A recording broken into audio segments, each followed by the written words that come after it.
Oke, sebelumnya Assalamualaikum warahmatullahi ta'ala wabarakatuh. Teman-teman sekalian, jumpa lagi bersama saya di channel Dani Ramdhani. Pada kesempatan kali ini saya mau nge-share ke kalian tentang tips bagaimana cara mengatasi video yang terkena klaim hak cipta. Artinya teman-teman itu mengambil video orang lain yang sudah ada di YouTube dan kemudian menguploadnya kembali ke YouTube, dan kemudian YouTube mengklaim bahwa ini adalah kontennya orang lain dan disebut sebagai pelanggaran klaim hak cipta. Nah, di sini triknya itu agar teman-teman bisa lolos dengan klaim hak cipta ini, teman-teman harus bisa melihat kembali tentang keoriginalannya videonya teman-teman yang sudah teman-teman uploadkan di YouTube, karena memang kita sudah menguras tenaga kemudian kuota juga, namun tiba-tiba sudah diklaim juga oleh YouTube karena memang konten kita itu tidak ori. Jadi perlu diperhatikan kembali ya teman-teman. Nah, di sini saya akan membagikan triknya agar teman-teman itu bisa lolos dari klaim hak cipta ini. Dan kegunaan daripada kita bisa lolos dari klaim hak cipta ini yaitu teman-teman itu bisa langsung diterima monetisasinya apabila teman-teman sudah memenuhi syarat, yaitu pencapaian di 1000 subscriber dan kemudian 4000 jam tayang.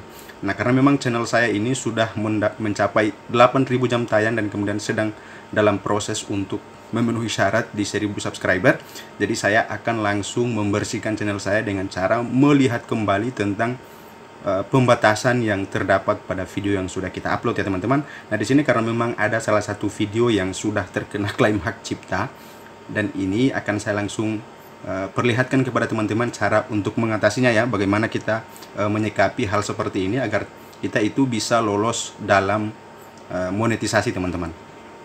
Jadi di sini salah satu trik yang bisa kita gunakan. Di sini teman-teman langsung arahkan saja kursornya ke klaim hak cipta pada video yang sudah diklaim hak cipta oleh pihak YouTube. Di sini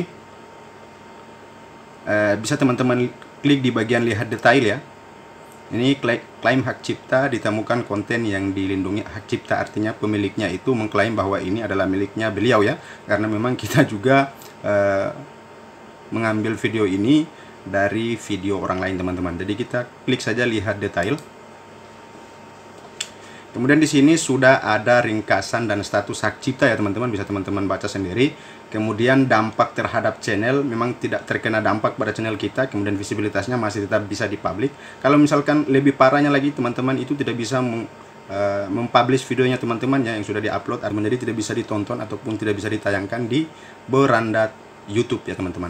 Nah, kalau misalkan yang ketiga ini adalah keterangan tentang monetisasi, artinya tidak memenuhi syarat. Ini dolarnya warna merah ya teman-teman. Kalau misalkan warna hijau berarti itu layak untuk memenuhi syarat. Jadi di sini meskipun saya belum keterima untuk monetisasinya, saya sudah diberikan pelanggaran seperti ini ya, tidak memenuhi syarat meskipun Anda tidak bergabung dalam program partner YouTube. Nah, jadi tindakan yang bisa kita lakukan setelah kita melihat ringkasan dan status ini, ada beberapa pilihan ataupun tindakan yang harus kita pilih di sini. Salah satunya itu yaitu pangkas segmen, kemudian ganti lagu, bisukan audio lagu. Nah, ini teman-teman bisa pilih sendiri tergantung dari durasi yang sudah diklaim. Kalau misalkan keseluruhan videonya, berarti teman-teman itu harus menghapus ya, menghapus video tersebut. Nah, seperti halnya dengan yang sudah tertera di sini, ini adalah batas yang diklaim ya teman-teman. Jadi ada pilihan yang bisa kita ambil di sini. Kalaupun klaimnya itu secara keseluruhan, teman-teman langsung saja hapus ya, hapus saja. Dan kemudian kalau misalkan sudah dihapus, berarti jam tayang serta subscribernya itu ikut hilang ya teman-teman, karena penghapusan video ini secara permanen, baik itu historinya juga teman-teman, histori tontonannya, analitiknya, semuanya terhapus. Jadi ya begitulah, hati-hatilah dalam mengupload video teman-teman. Ini saran dari saya saja, karena memang kita pemula itu seringkali kebablasan ya kalau misalkan mengupload video-video di YouTube. Jadi ini adalah hanya sebagai informasi saja buat teman-teman yang masih pemula tentang bagaimana cara mengatasi klaim hak cipta pada video yang sudah kita upload. Nah, di sini karena memang saya hanya mendapatkan di bagian 1,47 menit, kemudian lanjut sampai 5,32 ya teman-teman. Jadi akan kita pangkas saja karena sesuai dengan segmen yang ada di sini. Nah, kalau misalkan untuk memangkas, kita pilih saja di bagian pangkas ini teman-teman. Kita pilih saja pangkas.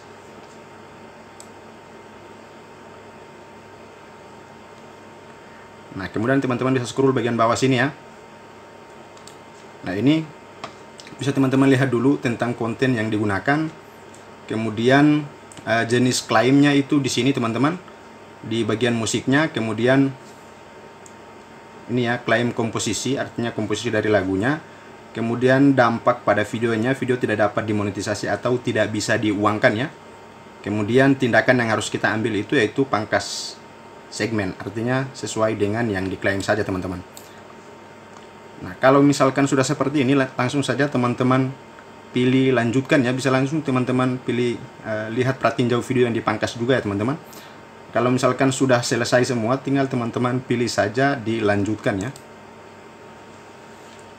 Nah, di sini ada keterangan yang muncul siap memangkas. Jadi dipertanyakan kembali, proses ini perlu waktu agak lama setelah video Anda di-trim. Kami akan memperbaharui pembatasan penayangan atau monetisasi video tersebut. Status video akan tetap seperti saat ini hingga proses ini selesai. Jadi kita pilih saja pangkas ya. Kita pilih pangkas.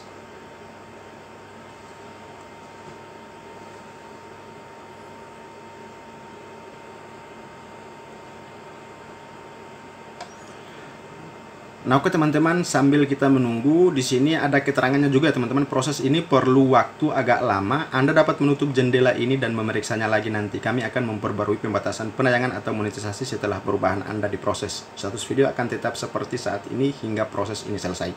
Jadi kita bisa mengklik di bagian close ini ya untuk keluar, karena memang proses pemangkasannya itu tergantung daripada durasi video yang diklaim ya. Dan kemudian sekedar informasi juga buat teman-teman pemula, tujuan daripada kita menyikapi klaim hak cipta ini agar teman-teman itu bisa langsung diterima pada saat mengajukan monetisasi. Tentunya juga teman-teman harus mematuhi dulu program partner YouTube serta kebijakan yang sudah ditetapkan, yaitu mencapai 1000 subscriber dan kemudian 4000 jam tayang. Dan itu dulu, nanti kita close dulu ya teman-teman. Kita close dulu dan akan kita tunggu kembali teman-teman. Nah, ini keterangannya itu masih memproses ya, di sini masih memproses. Nah, ini pemeriksaannya itu satu ditemukan. Nah, kita refresh saja teman-teman. Nah, jadi seperti itu ya teman-teman. Di sini bisa teman-teman lihat untuk videonya itu keterangan klaim hak ciptanya itu sudah tidak ada ya teman-teman, dan di sini keterangan pembatasannya itu juga sudah tidak ada yang namanya klaim hak cipta. Jadi video ini sudah memenuhi syarat untuk bisa dimonetisasi. Nah, langkah selanjutnya adalah silahkan teman-teman mengajukan pengajuan ke pihak YouTube terkait dengan program partnernya untuk channelnya bisa menghasilkan uang ataupun bisa memonetisasi video-video yang sudah teman-teman buat. Nah, itu adalah salah satu tips yang bisa teman-teman lakukan ketika teman-teman mendapatkan kendala terkait dengan yang namanya klaim hak cipta. Dan tujuannya itu adalah untuk membersihkan channelnya ya teman-teman. Semoga saja dari tips yang saya bagikan ini bisa bermanfaat buat teman-teman yang terkendala pada klaim hak cipta di video yang sudah dibuat. Wabillahi taufiq wal hidayah. Wassalamualaikum warahmatullahi wabarakatuh. Jangan lupa like, comment, subscribe, dan share kepada teman-teman yang lainnya agar mereka juga bisa mendapatkan manfaat daripada video ini. Terima kasih.